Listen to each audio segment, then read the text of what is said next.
Regla check. 1 month na lang makukumpleto ko na ang 12 months of period. Speaking of periods, alam nyo na, I'm switched to menstrual cup last March pa and this is my spare. I'm using my cup inside. So, hindi ko siya mapapakita sa inyo but this is the Viva cup I'm using. This is medical grade silicone menstrual cup guys and generic cup siya. So, perfect siya sa mga beginner friendly na gusto lang naman i-try kung mag-work sa kanila.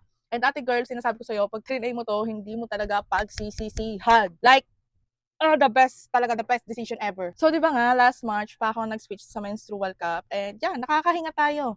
Na para bang wala tayong ano dyan, walang uncomfy down there, yung tipong gumalaw ka na ng ganito, baka may tumagos. Alam mo yon yung minsan, nagkukos ng rashes, kati-kati, ate girl, finally, nakahinga na ang babaeng yun doon. Yung isang menstrual cup, guys, naglalast ito for 8 years. Okay? 8 years mo siyang magagamit. So, hindi mo kailangan bumili from time to time. Katulad sa pads, dito, 8 years. Basta nasa tamang paggagamit. Huwag nyo siyang sabunan kasi masisira. Anong tawag doon? Magda-downgrade ba ang tawag doon?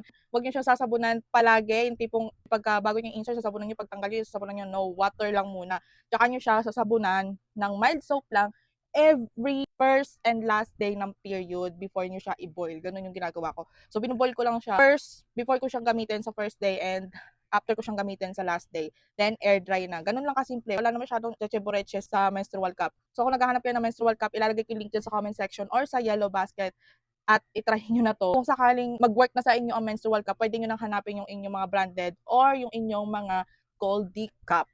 So, for the meantime, ito talaga yung marirecommend ko na i-try nyo muna para hindi kayo mapagastos sa mahal. Kasi guys, yung mga branded na menstrual cup, sinasabi ko sa inyo, napakamahal. Like, nasa 800 to 1,000 ang isang cup lang. So, kung gusto nyo munang i-try, lalagay ko yung link.